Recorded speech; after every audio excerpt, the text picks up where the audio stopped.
안녕하세요. 오늘 여러분이 보내주신 자료들이요. 상당히 전문적인 기술 문서들이더라고요.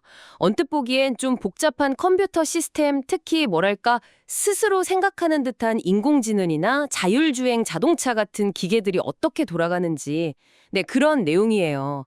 그래서 이번 탐구는요, 이 기술 문서들 속에서 핵심 아이디어만 쏙 뽑아내서, 마치 어린 학생에게 설명하듯이 쉽고 명확하게 한번 풀어보는 거예요. 정보가 너무 많으니까 가장 중요한 알맹이만 딱딱 짚어드릴게요. 자, 한번 시작해 볼까요? 네, 좋습니다. 아주 흥미로운 도전이네요. 이 문서들은 사실 컴퓨터가 명령을 어떻게 처리하고 또 스스로 배우면서 세상을 인지하는지 그 설계도 같은 거거든요. 복잡해 보이지만 그 핵심 원리를 알면 전체적인 그림이 보일 겁니다. 기술이 실제로 어떻게 작동하는지 그 기본 원리를 파악하는 데 한번 집중해 보죠. 좋아요. 그럼 먼저 컴퓨터는 우리가 시키는 일을 어떻게 알아듣고 처리할까요? 자료에 보니까 그림도 많고 그 슈도코드라는 말도 나오던데요. 이게 중요한 건가요? 아, 네네, 그렇죠.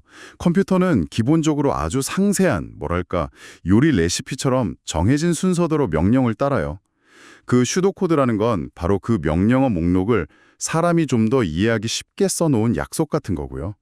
중요한 건 이 명령어들을 순서대로 아니면 특정 조건에 따라서 아주 정확하게 실행한다는 점이에요. 때로는 여러 작업을 동시에 처리하기도 하고요. 병렬 처리라고 하죠. 훨씬 빠르게 일을 끝낼 수 있거든요. 효율성이 중요하니까요. 아하, 레시피대로 착착 진행하는 거네요. 병렬 처리도 하고. 그럼 컴퓨터를 가르치는 과정 있잖아요. 인공지능이 똑똑해지는 비결은 뭔가요? 자료에 신경망 학습 얘기가 많던데. 네, 그 신경망 학습. 이건 비유하자면 아기에게 세상을 가르치는 거랑 좀 비슷해요. 엄청난 양의 데이터를 보여주는 거죠. 예를 들어 수많은 고양이 사진, 이걸 훈련 세트라고 하는데요.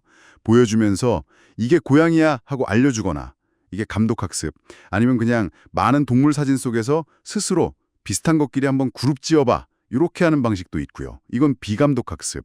아, 정답을 주거나 아니면 스스로 찾게 하거나. 맞습니다. 그리고 파이토치나 텐서플로우 같은 도구들은 이런 신경망을 만들고 훈련시키는 데 쓰는 뭐랄까 강력한 연장통 같은 거예요. 이렇게 잘 배운 신경망이 이제 이미지 속에서 물체를 구별한다든지 목소리를 알아듣는 그런 일을 해내는 거죠. 아, 결국 데이터를 통해서 배우는 거군요. 그럼 자율주행 자동차 같은 복잡한 시스템에는 이런 뇌의 역할이 정말 중요하겠어요? 자동차의 뇌는 좀 특별한가요? 어떻게 구성되어 있죠? 네, 맞아요. 자동차의 뇌는 여러 전문가가 모인 팀 같다고 생각하시면 쉬워요. 일단 전체를 지휘하는 메인 칩, SoC라고 부르는데요. 그 안에는 일반 계산을 잘하는 CPU, 또 그림이나 영상 처리를 전담하는 GPU 같은 게 들어있죠. 네. 근데 이게 다가 아니에요. 오, 더 있어요? 네, 자율주행처럼 실시간으로 엄청난 정보를 막 처리해야 하잖아요. 그러려면 특화된 조수들이 필요해요. 예를 들면 DLA 같은 칩은 인공지능 계산, 특히 신경망 연산을 정말 번개처럼 빠르게 처리해주고요. PBA 같은 칩은 카메라 영상 분석 전문가라고 할 수 있죠. 시각 정보 처리에 특화된 거예요. 와, 각자 전문 분야가 딱 있네요. 그렇죠. 각자 잘하는 일에 집중해서 전체 시스템이 빠르고 정확하게 돌아가도록 돕는 겁니다. 일반 칩만으로는 이런 일들 좀 감당하기 힘들거든요. 와, 정말 분업이 확실하네요. 그럼 자동차는 그 주변 상황을 어떻게 파악하는 건가요? 눈이랑 귀 같은 센서들이 많다고 들었는데. 맞아요. 자동차는 아주 다양한 센서로 세상을 봅니다. 카메라는 우리 눈처럼 영상을 보고요. 레이더는 박쥐처럼 전파를 쏴서 멀리 있는 물체와의 거리나 속도를 파악하고요. 아, 레이더? 네. 그리고 라이다라는 건 레이저를 이용해서 주변을 3D 지도처럼 아주 정밀하게 스캔하는 센서예요. 오, 그럼 이 센서들이 각자 보고 들은 걸 뇌에 전달하는 건가요? 그렇죠. 그런데 중요한 건 단순히 전달만 하는 게 아니라 이 정보들을 융합한다는 점이에요. 이게 핵심입니다. 예를 들어 멀리 있는 차는 레이더로 주로 보고 차선이나 표지판 같은 건 카메라로 읽고 자동차의 움직임이나 기울어짐 같은 건 IMU 센서로 감지하고 이런 식이죠. 아, 이 모든 정보를 다 종합해야 비로소 주변 상황을 정확하게 이해할 수 있는 거예요. 하나만 가지고는 부족할 때가 많거든요. 아하, 여러 센서 정보를 다 합쳐서 종합적으로 판단하는 거군요.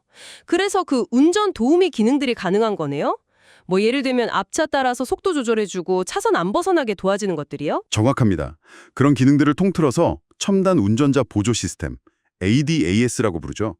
센서 정보랑 그 똑똑한 칩들의 계산 능력이 합쳐져서 가능한 거예요.